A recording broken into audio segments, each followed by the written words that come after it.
Politicians fighting. How do we, the people, rise up and solve the great challenges of our time? We do it by embracing freedom and liberty. There may be no such thing as a free lunch, but this hour is as close as it gets. Welcome to A Free Solution. Welcome, everyone, to A Free Solution. I'm Kevin Wilson, your host for today. Thank you so much for joining us. Thanks for being here. We're live here at WYSL until 1 p.m., so make sure you give us a call if you want to participate in the conversation. 585-346-3000. Of course, shout out down the line to our friends over at WACK out in Newark and WENY, the Patriot down the southern tier. We appreciate you guys as well, and our friends listening online on Facebook, on the Free Solution Facebook page, the Kevin Wilson Facebook page, the YouTube channel. Make sure you subscribe there if that's your preferred way of listening. And, of course, on Twitter, on my account, at Kevin Wilson ROC. And we have all of these wonderful channels because we haven't been censored. Not yet, anyway. I guess I haven't ruffled enough feathers to be able to do that. But my topic for today is about the next frontier of maybe cracking down on free speech. Maybe it's free market association. I'll let you guys decide. You let me know where you think this lies. Is it censorship? Is it free association?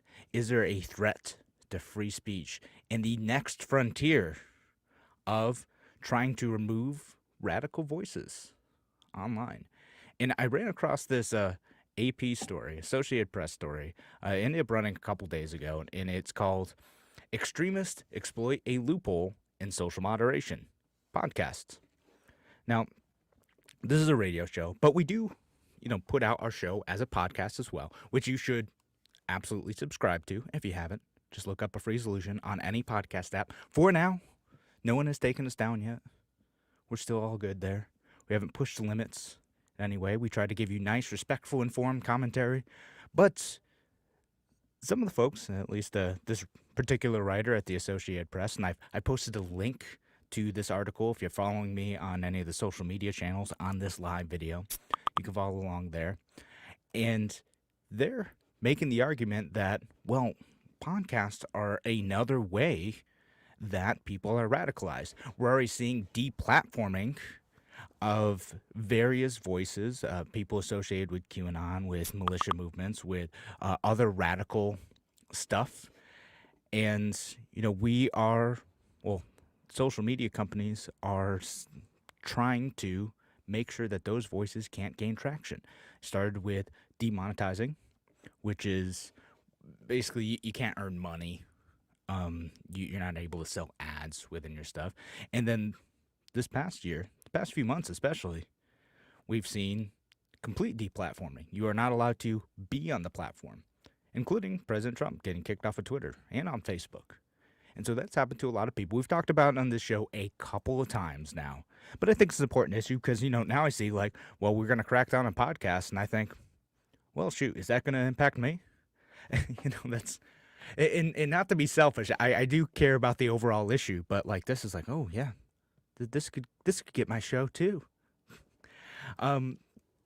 With this next new move, we're seeing kind of the same storyline moving through here. We're saying, hey, here are these radical podcasts. Here's some of the content that they're saying. This is content that's radical. And to be honest, a lot of it is radical. It's some stuff that isn't founded in truth, that is saying things like, the election is stolen, so we're seeing that normal stuff. We're seeing conspiracy theories. We're seeing, in some cases, actual calls to violence, too. We do see that in some of these podcasts. And so now the spotlight is moving back towards companies like Google and Apple and some of these other podcast aggregation services to stop these podcasts from being distributed. And this is something that they already do a little bit, right? If you've ever worked, and I've had to experience this a little bit, Apple is kind of strict on what kind of podcasts they allow there. They require you to do everything in a certain sort of way, and your podcast can get flagged and shut down basically for no reason. I haven't, again, we haven't had that happen to us, but I have seen that happen to other podcasts too, and you're not really sure why it disappeared. And then Google, they say they're just an aggregation service. They're content neutral. They just, you know, if you distribute your podcast through an RSS feed, they'll put it out there because they're just a search engine matching a search with results. That's all they're doing, supposedly. Right? I have no idea if they're tweaking with the algorithm or pulling stuff out. Google says that they're only pulling stuff and blocking stuff from appearing on their Google podcasting platforms if they're required to by some law, right? So if a judgment comes through and says you can't show this anymore, then they'll comply with that. But supposedly they're not really doing much more than that. And again, they're a lot more strict on YouTube, on a platform that they own, and people are putting out content there. They'll shut you down YouTube for, again, a whole bunch of reasons. Shut you down, demonetize you. You won't be able to operate anymore. That's just how it goes. And again, we can say, well, this is a private company. They can do what they want. We've covered that issue before. This is a private company. They don't have any obligation to host content that they disagree with. But what worries me about the Associated Press article is, again, this is very clearly, just like the stuff you're putting on social media too, this is clearly speech. There is nothing substantively different in terms of what is speech between a podcast and stuff that you're putting out in a tweet or in a Facebook post or anything else. You are able to say anything you want as long as it's not libelous or a direct call to violence, right? You can't say like, hey, we should behead this specific person at this specific time. You can't do that. There's some laws against specific calls to violence, right? But this is speech, just like any other speech. So my worry with this is not that the social media companies are going to do something about it. It's more that the government is going to end up doing something about it, because that represents a different sort of threat to speech than companies doing something about it. Because right now, with podcasting in particular, you do have these big platforms like Apple and Google, and they could shut you down, but there are dozens of other things that I could use to distribute the audio of this show if I wanted to. Right now, I use a platform called Anchor to do it, and not an ad, by the way, I just put it out there and it distributes it to a bunch of other places. I don't have to use that, though. I could use SoundCloud. I could use, I could host my own service and develop my own RSS feed. There's a bunch of different options available for me to get that out there. And most of these podcasting services are doing the same thing that Google does. You have your app and you're able to look for stuff, and they just search for these feeds to be able to find whatever content you're looking for. Now, individually, these different podcasting apps could go, well, no, we don't want to help you find this type of content. They could say, we don't really think you need to see the flat earth stuff. We think that stuff bonkers. Let's just not show it. Again, they're a private company. They can do what they want. If they want to rig their search algorithms to not show certain content, the libertarian in me says, well, that's their business. And if you don't like that they're doing that, there are still a whole bunch of other platforms available to you to be able to find whatever podcast you want. And that's exactly what's happening, right? Like if you don't want to use Apple or Google, go somewhere else. It's fine. Right now, they can't stop that. So the next step that I wonder is if, because there isn't such a dominant player in podcast aggregation, they can't just put pressure on Facebook or Twitter or just Apple and Google alone. Is the government more likely to act to limit the distribution of what they consider radical podcast content? And again, I'm not defending the content that they're trying to pull off in any way. I don't know any of this stuff specifically. I'm not even aware of the stuff specifically that they mentioned in the article that I shared. But I think it's dangerous when the government starts picking and choosing. This is the type of speech that's allowed, and this is the type of speech that's forbidden. You can't say this. You can't criticize the government in this way. What's the next step for that? I do worry about, and people can be like, oh, you're making a slippery slope argument. But yeah, once you give the government the power to do something, who's to say that power isn't going to be used when someone with bad intentions has the ability to exercise that with no checks, with no accountability? And it kills me. The progressives are doing the same thing. They've gone through 4 years of saying that Trump is a dictator, and now they are starting to build the arguments, and I'm going to go into that specifically, how a member of Congress is building that argument to regulate speech from social media to podcasts to everything else. And they're going to do it under the guise of media literacy, which I do think is important. I did a whole show on that last week. But we got to watch how that's going to play out. Because I do think, as much as I say these companies have the right to do what they want, there's a legitimate threat to free speech on the horizon and government regulation of speech. So when we come back, we'll talk about what those specific threats are and what we ought to be doing about them. All right, thanks again for joining us here on A Free Solution. If you have any thoughts on this, give us a call, 585-346-3000. We'll be back with more from A Free Solution in just a few minutes.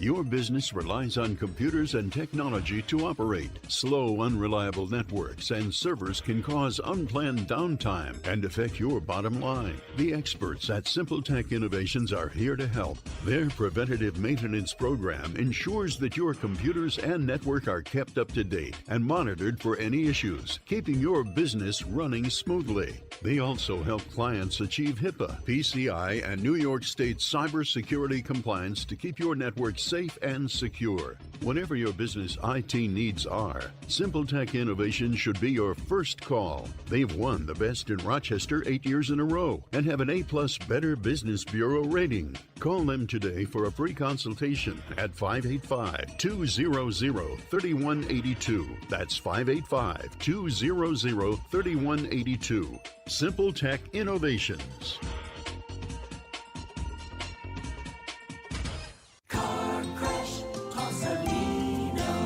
When you've been seriously injured in a car crash, you need a lawyer who knows how to beat the big insurance companies.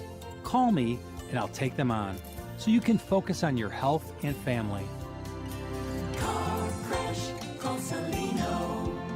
Salino, call Salino. 888-2020. Main Street, Rochester. A message from the National Police Association. It used to be that any able-bodied person would offer to assist a police officer in danger. Now, passers-by are more likely to take a video.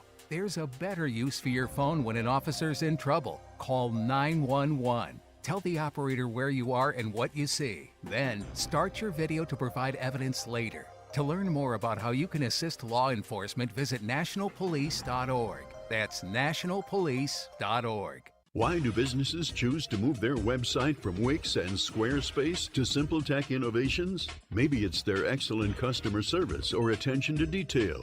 Maybe it's their ability to give a truly customized solution. Or perhaps they just like the fact that SimpleTech is a local small business that builds great relationships with its clients. Whatever the reason may be, you can rest assured knowing that the local team at SimpleTech has your best interest in mind when building or updating your website. They're hands-on and love helping customers achieve their goals. But don't take my word for it. They've won the Best in Rochester 8 years in a row and have an A+ Better Business Bureau rating. If your website doesn't match your dreams or isn't achieving your goals, give the professionals at SimpleTech Innovations a call today for a consultation at 585-200-3182. That's 585-200-3182. SimpleTech Innovations. A free solution. Welcome back to A Free Solution. I'm Kevin Wilson, your host today. Thanks again for joining us. Thanks for listening. Again, we're live here until 1 p.m. on this lovely Monday. So if you are listening to a live show, not the rebroadcast, give us a call, 585-346-3000. That's 585-346-3000. Thanks for being here today. And thanks for your comments online. We did get one comment in from Carl who says, we all lost our free speech.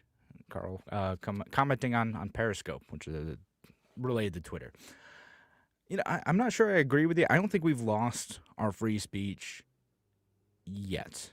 I think that there is still a platform for you to be able to say your piece and connect with other people who want to agree with you or disagree with you. I think for the most part, you still have that. Again, the question comes down to, does Facebook, Twitter, or anyone else hosting these services, are they obliged to provide you a space to give that opinion? And legally, no. Again, I'll give my quibble on that, which is just maybe they should, for the most part anyway, other than direct threats to violence and lies about people specifically. I could get why legally they don't want to deal with that, but it's their choice. They can choose not to allow that stuff, or they can choose to allow that stuff. In fact, when people were talking about last week with Amazon shutting down their servers to Parler, Parler's back up.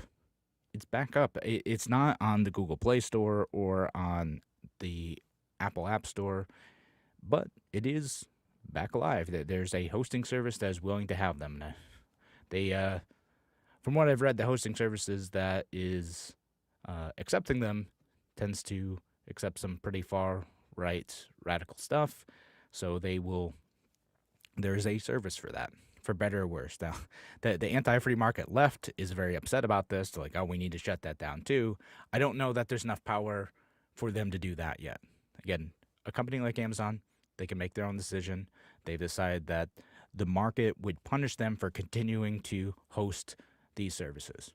I mean, Amazon hosts all sorts of stuff too that, if you're paying attention, they do a lot of work for ICE and for the Department of Defense and all that stuff. But, whatever. That's a whole other issue, I suppose, right? We can watch the left roast them on that stuff later on. But for now, again, it's their private company. They can do what they want. But apparently, big story is Parler is back up. I probably still won't create an account on it because, again, I don't want to get another thing. Maybe I'll eventually take a look at that and some of the other services. Right now, I'm just like, I don't want to deal with that. But, I don't know. We'll see. Try to convince me. We'll see. By the way, the other thing that I forgot to mention as well is Spotify. Of course, Spotify is the other big player in the podcast market where you can also find a free solution, so make sure you subscribe there as well. But Spotify is another one, and they've also kind of had a record of, shutting down interviews that they don't like. I think they've even pulled a couple Joe Rogan interviews where he's, pretty popular guy. I'll have to fact check that, but I was trying to find the article where they pulled that some of his interviews with some controversial figures that they don't like, because he's another guy who's just going to invite people on, including some very controversial folks, and just kind of let them talk for the most part. And there's a few people whose interview styles are that, and I tend to push back a little bit more with folks I disagree with, but I kind of get it. Just letting people talk, get the opinion out there, and then letting people kind of address the arguments that are made in full. That's an interview style, and I can respect that that's a thing.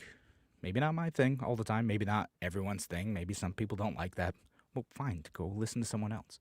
And I said before in my show on fake news and media literacy last week, in the bonus episode, I don't owe anyone a platform too. I am a private service of sorts, so is WYSL. We don't have to necessarily let anyone on here. We can choose not to. That's our decision. If we don't want to give someone the space to be able to speak and make an argument, we can do that. It's if I decide that I don't want a communist on my show, I don't owe them space. So that's kind of the argument on the other side. Again, we do have free speech is tempered not only by government forces, because it is in some ways, like, for instance, again, I can't swear on the station, but it's also tempered by private forces. It's tempered by, we don't necessarily want to give space to everyone. I'm not obliged to give space to everyone. I'm not obliged to give my resources to anyone, and that's fine. Now, again, that's balanced with the culture of free speech. Again, we should want to have those arguments in good faith. We should want to build those solutions. But again, we don't have to. We're under no positive obligation to offer that. So where I think the next frontier on regulating speech is coming from, and I'm seeing the argument start to build in the same way with the podcasting stuff, is this conversation around media literacy. And it's just a little thing right now. I'm watching it because it might blow up, and maybe it doesn't. Maybe nothing happens with this. I'm going to post a link as a comment to my online feed. So if you're listening to me on the radio, make sure you go check out the Free Solution Facebook page as well. Go to A Free Solution and look at this tweet. It's by infamous member of Congress Alexandria Ocasio-Cortez, and it talks about her wanting to build media literacy into a Truth and Reconciliation Committee, because then they're looking at the situation with what happened with the Capitol, and they're like, well, fake news caused this, just like fake news caused Russia to steal the election in 2016. Don't think about the cognitive dissonance there. That's too hard. Fake news caused what happened to the Capitol, and she says, quote, "We're going to have to figure out how we rein in our media environment so that you can't just spew disinformation and misinformation." Well, okay. She doesn't go into a lot of specifics on this.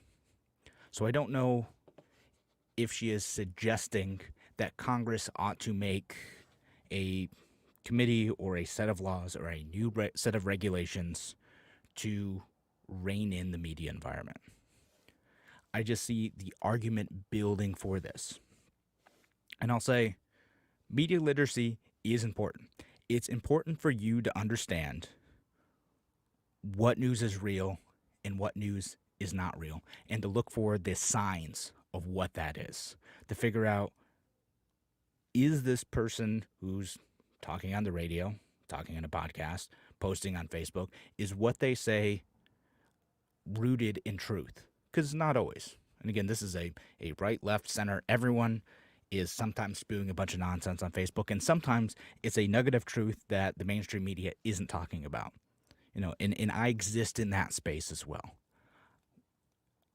I'm an opinion guy. I'm not trying to lie to you. I'm trying to give you the best information possible. But you should temper that with, again, and I'll say this over and over again, we should temper that with, I'm not an original news guy. I'm not going out and doing like the hard original research to go and figure out what the news is. I'm taking a broad scope of facts and trying to figure out what is true, discerning that information, analyzing that, and then I'm giving it back to you, trying to highlight the stuff that's important, which is exactly what I'm doing with this story from AP, because I think that's the next thing coming down the pipe. And it could be coming from me too. I don't know. I'll probably be fine. Who knows? I don't apparently rattle enough cages to to actually get people to come after me. But what could happen with this stuff is it could be that there are new regulations and new limits on what. I don't think it'll be a limit on on speech itself. Like, I don't think they'll like outlaw MP3 files that are radical. I think it's going to be limitations on large companies that the government can have a greater influence over. It's going to be limitations on Facebook, on Google, on Apple, on Spotify, stuff like that. It's not going to be, if you make this podcast, you're going to jail. There's going to be a regulation in terms of these large companies moving towards a public utility. And again, maybe this never gains enough steam, but I'm seeing people on the left and the right calling for this type of stuff, but it's incredibly dangerous. Because again, as soon as the government gets their hands on these companies, and we're already seeing it a little bit, they can start calling for more and more of a say in what is allowed and what is not allowed. And again, that's not good for either side. You shouldn't want this if you are left-wing or right-wing. It's dangerous territory. All right, we'll keep talking about that and some other free speech issues in just a few minutes here on A Free Solution. Again, we're here until 1 o'clock. If you have something to say on this, you do have some level of free speech here, give us a call, 585-346-3000. 585-346-3000. We'll be back here on A Free Solution in just a few minutes.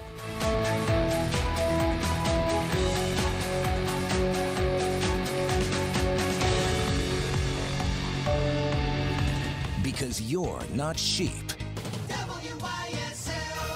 AM 1040 Avon Rochester, FM 92.1 Rochester, and FM 95.5 Spencerport. Here's the latest forecast from the News 10 NBC Weather Center for tonight.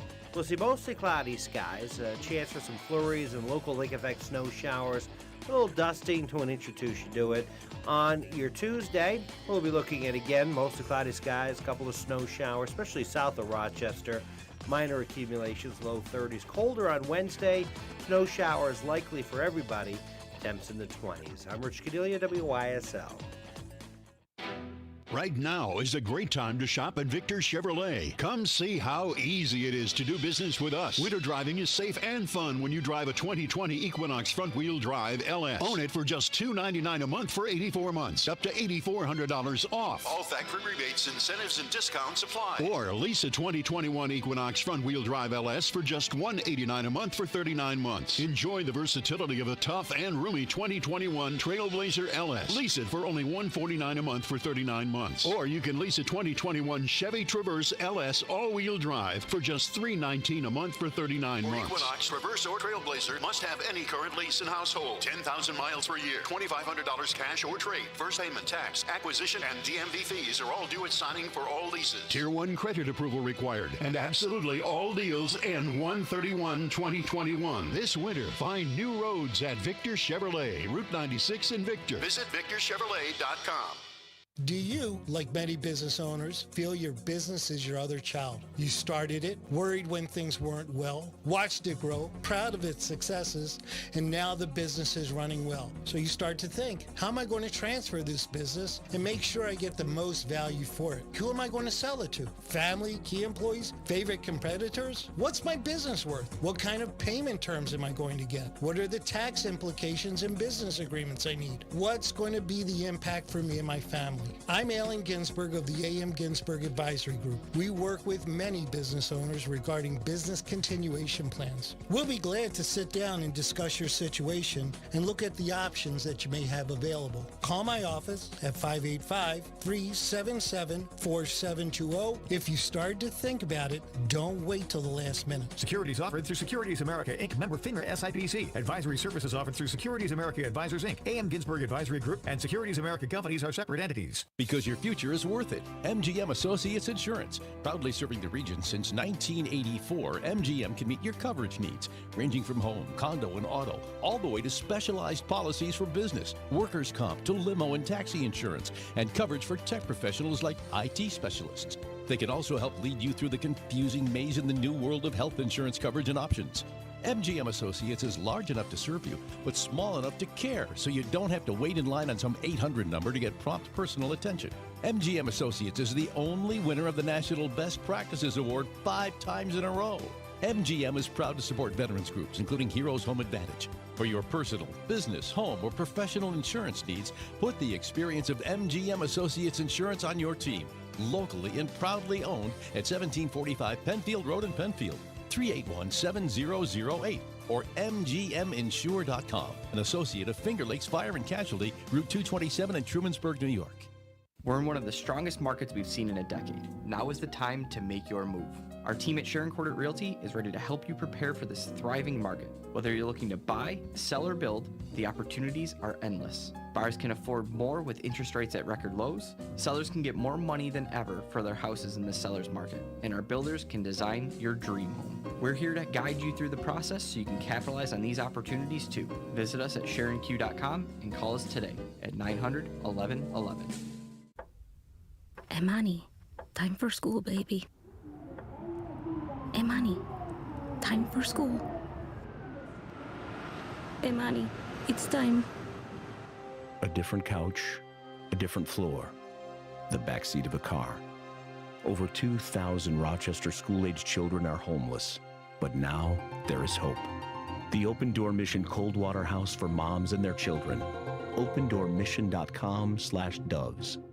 Blackhawk Lock and Key is more than just locksmith services. Blackhawk Overhead Doors installs and services garage doors, as well as openers, remotes, and spring replacement. Visit blackhawklockandkey.com. A Rochester favorite since 1880, Zweigel's is celebrating a milestone anniversary, serving up red hots, white hots, sausage, meatballs, and more. No one makes a hot dog like Zweigel's, 'cause how we make 'em makes 'em great. Over 140 years and still popping. A free solution. Welcome back to A Free Solution. I'm Kevin Wilson, your host for today. Thank you so much for joining us, whether you're listening to us on WYSL or here live until 1 o'clock, or listening to us down the line over at WACK out in New York, at WENY, The Patriot down in the Southern Tier, and of course, our friends listening online on Twitter, on Facebook, on YouTube, wherever you're listening. Thank you for being here. I appreciate your engagement. So, glad you're here. And speaking of engagement, if you want to call in, participate in the conversation, here till 1 o'clock, 585-346-3000. That's 585-346-3000. Let me know what you think. Is free speech under threat?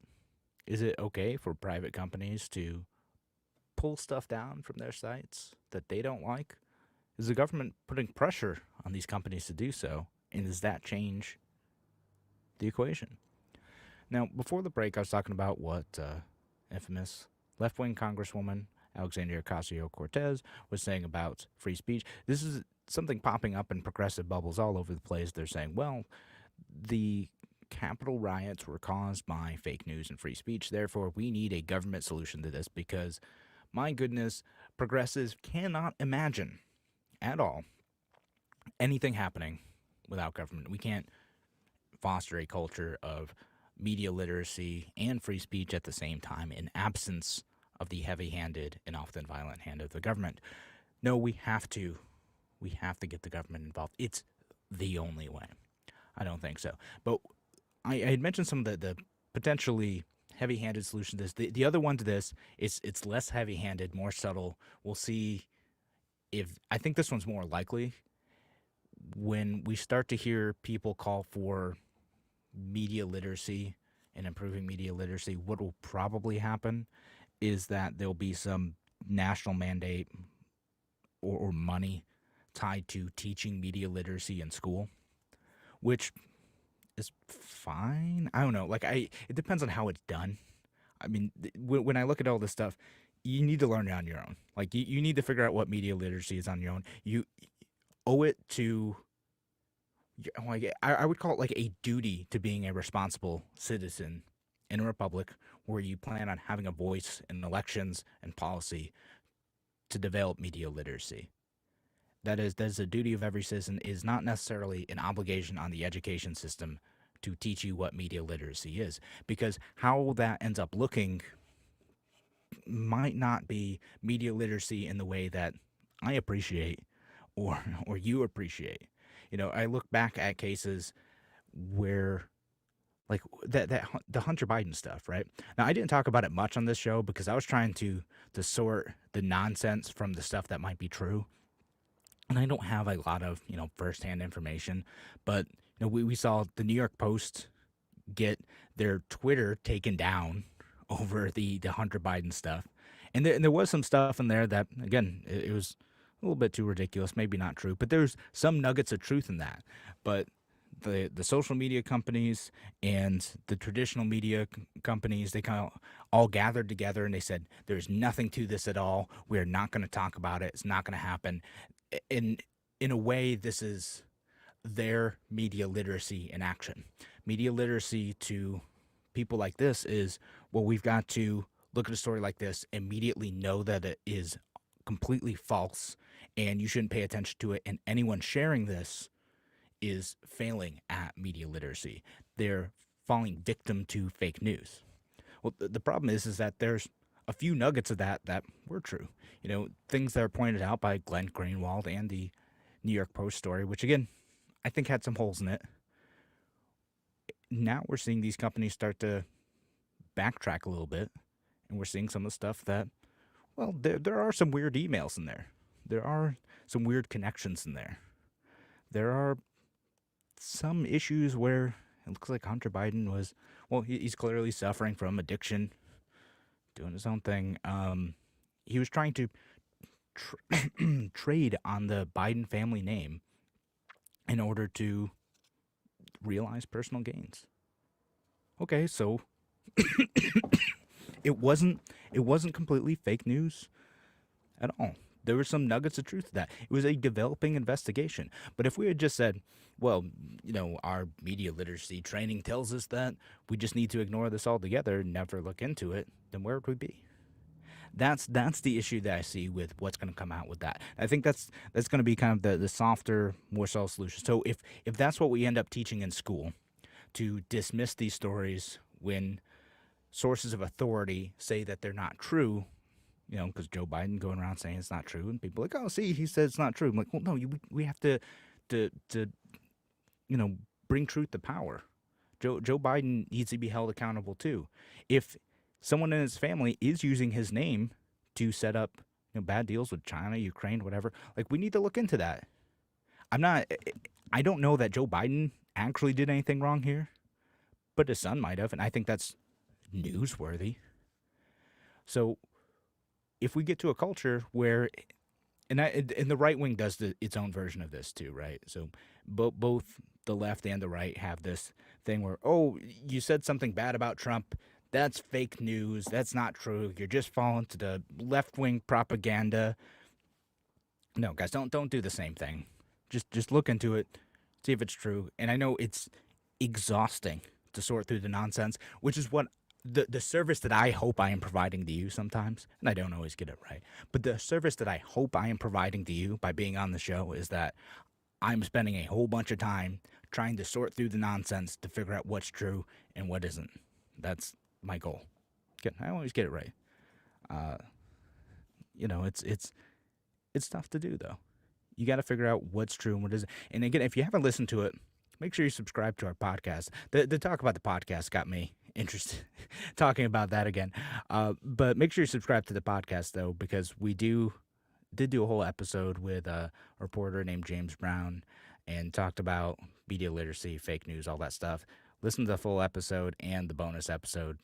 Ended up being pretty good. Not to toot my own horn. Man, that sounded terrible. But it is important to learn this stuff, though. It is important to figure out what is true and what isn't. So, and the other thing that I think is going to happen with this stuff, too, is it's not only podcasts, it's not only social media channels. You could try to build up an email list as well. Some of the mail companies are also shutting down accounts that they don't like. They have terms of service in there that basically they can shut you down for whatever reason they want. And if they don't like you, they'll just, oh, you thought you had a whole email list? Well, no, it's gone now. If you don't back that up, you're in trouble. Like MailChimp did that to a couple of podcasters a little while back.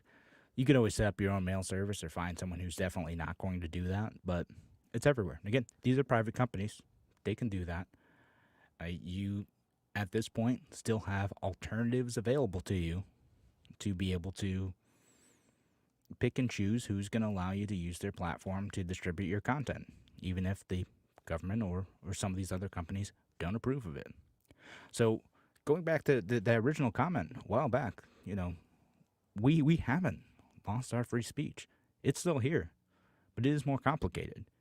And again, free speech, no one right now is stopping you from standing on a corner and saying your piece, unless you're doing it in front of a private business, in which case, on a non-public sidewalk, in which case that private business has the ability and the maybe even the desire to shut that down, because they're like, well, you don't have the right to say that in our space.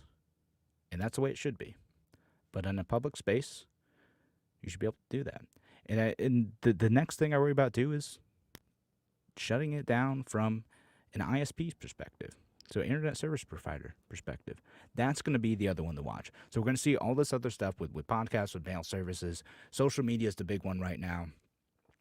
The two that worry me is, what does AOC mean by media literacy and doing something about it? And the next big one is, if you go up the chain, you're up beyond the platforms themselves, up beyond the hosting services, do the internet service providers themselves have to start regulating what content is allowed over their lines? That's the actual dangerous one.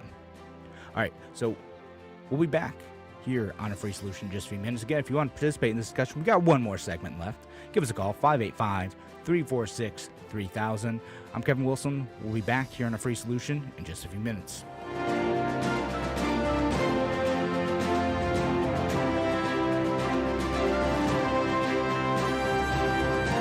Why do businesses choose to move their website from Wix and Squarespace to SimpleTech Innovations? Maybe it's their excellent customer service or attention to detail. Maybe it's their ability to give a truly customized solution. Or perhaps they just like the fact that SimpleTech is a local small business that builds great relationships with its clients. Whatever the reason may be, you can rest assured knowing that the local team at SimpleTech has your best interest in mind when building or updating your website. They're hands-on and love helping customers achieve their goals. But don't take my word for it. They've won the best in Rochester 8 years in a row and have an A+ Better Business Bureau rating. If your website doesn't match your dreams or isn't achieving your goals, give the professionals at SimpleTech Innovations a call today for a consultation at 585-200-3182. That's 585-200-3182. SimpleTech Innovations.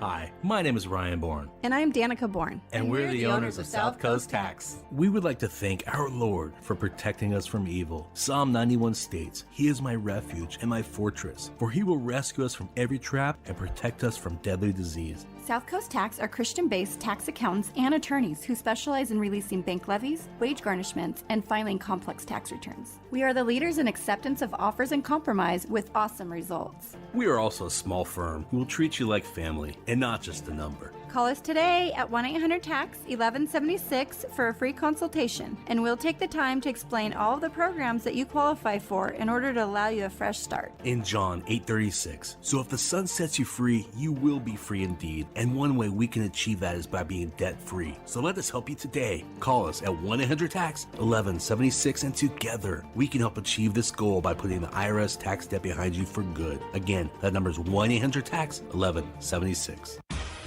Your business relies on computers and technology to operate. Slow, unreliable networks and servers can cause unplanned downtime and affect your bottom line. The experts at SimpleTech Innovations are here to help. Their preventative maintenance program ensures that your computers and network are kept up to date and monitored for any issues, keeping your business running smoothly. They also help clients achieve HIPAA, PCI, and New York State cybersecurity compliance to keep your network safe and secure. Whatever your business IT needs are, SimpleTech Innovations should be your first call. They've won the best in Rochester 8 years in a row and have an A+ Better Business Bureau rating. Call them today for a free consultation at 585-200-3182. That's 585-200-3182.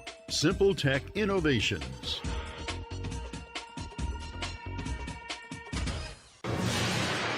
A free solution. All right, welcome back to A Free Solution. I'm Kevin Wilson, your host for today. Thank you so much for being here.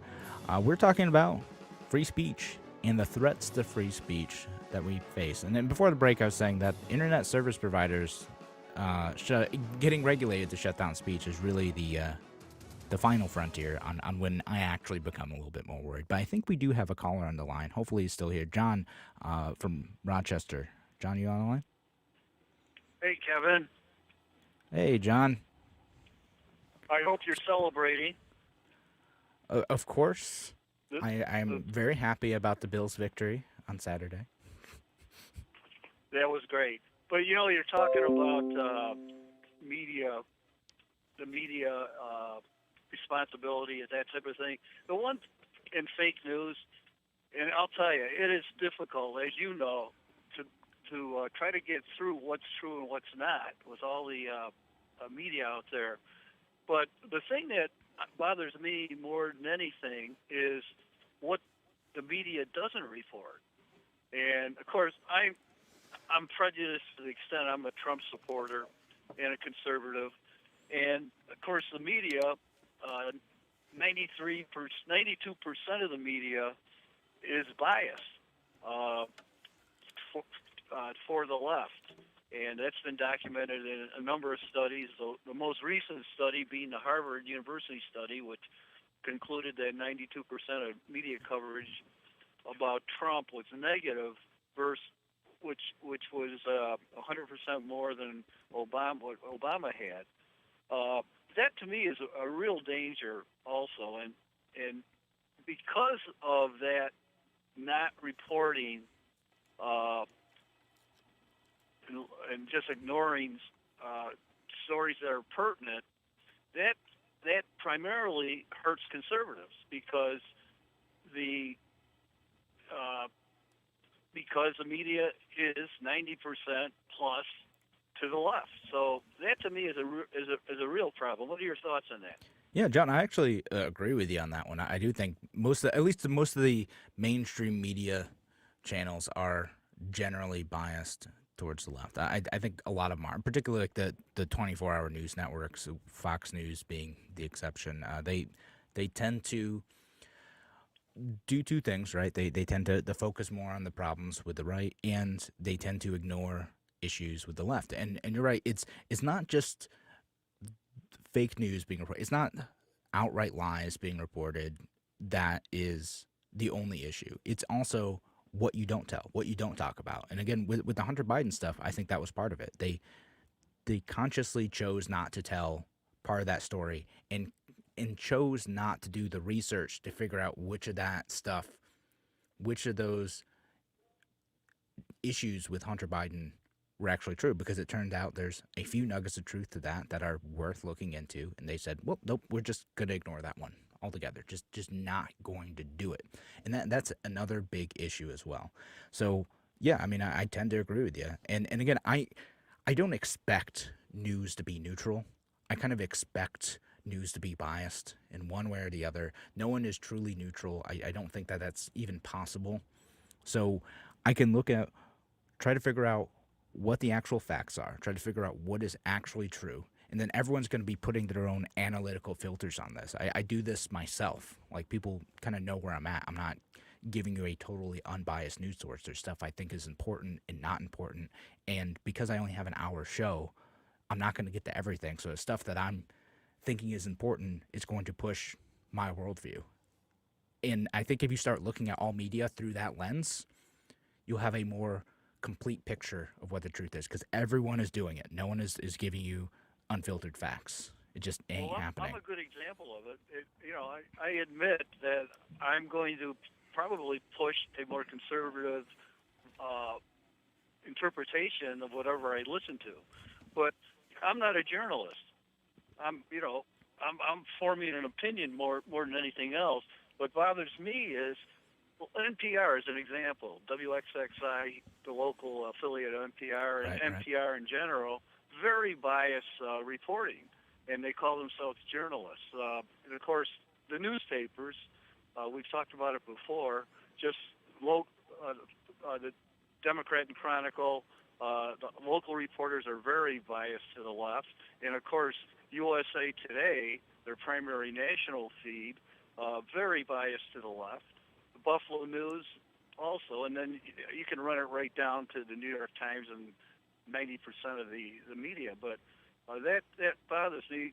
In the case of Joe Biden, NPR came out with a press release when that story broke about the laptop, Hunter Biden's laptop, and the interview was this Bobulinski guy, this James Bobulinski, who happened to be the CFO of Biden's company, Hunter Biden's company. He came out and implicated Joe Biden getting 10% of the money that came out of China, 10% of the fees that came out of the China deal. Now, maybe Joe Biden didn't know about the China deal, but according to Bobulinski, he was known as the big guy in the conversations and the emails. And NPR came out with a public statement that says they're not going to touch this because it's so close to the election. And, of course, NBC and ABC and all the others also followed. And you had the New York Post, which broke the story also. They're one of the larger newspapers in the country. They're the only one that came out with the story, and they were banned from YouTube and Facebook and Twitter and everything else. So that was pretty disconcerting for, of course, me as a Trump supporter. But it carried more than that, though. When you look at what happened in Michigan, there was an African-American who was running for the Senate who I think would have won that election if it wasn't for the election irregularities and not reporting the fair stories about Biden's misbehavior and problems with his son in China. Yeah, it's very possible. You know, again, follow Glenn Greenwald on some of this stuff. He's a left-wing guy, but like he left The Intercept in part because he felt like the editors over there were so worried that they would get blamed for throwing the election to Trump if they reported on the story that they just shut up about it, even though it was newsworthy. And again, there's enough things in there that are worth like discussing, but I think there might be something that a lot of these networks didn't want to be blamed for their network reporting the news story that cost Biden the election, and they lose their whole base of viewers because they reported this story against their person. And that is not a healthy news environment. Exactly. And the individuals would lose their jobs, or I'm sure, and in many cases, they would lose their jobs if they don't carry the water for, in most cases, the left and the Democrats. And it's well documented. And even Harvard did a study on that, which I just mentioned. And UCLA did a study probably back in 2005 that 80% of the 12 big media outlets was to the left. And their conclusion was that they were surprised at the outcome, which to me was kind of laughable. Here you got some pretty smart people at UCLA saying they were surprised that there's a media bias on the to the left. Not if you're paying attention. All right, so we only have about a minute left. Anything else you want to say before we wrap up the show? Just go Buffalo Bills and beat Kansas City. I think we're going to win by 2 or 3 touchdowns. Yeah, there we go. Love it. Absolutely. Go Bills. John, thank you so much for calling in. I always appreciate it. Have a good All one. right. Yeah, you too. All right, so we're about out of time. You know, we only have a minute left. I did have other stuff I was going to talk about. Happy Martin Luther King Jr. Day. It's a good day to read his letter from Birmingham jail. So I always do that every year, read up on him, think about the nonviolent struggle for civil rights. So I wanted to mention that while we still had that. All right, so thanks again for joining us here on A Free Solution. We'll be back. I'll be back Wednesday. Larry Sharp will be back tomorrow. We'll talk to you then.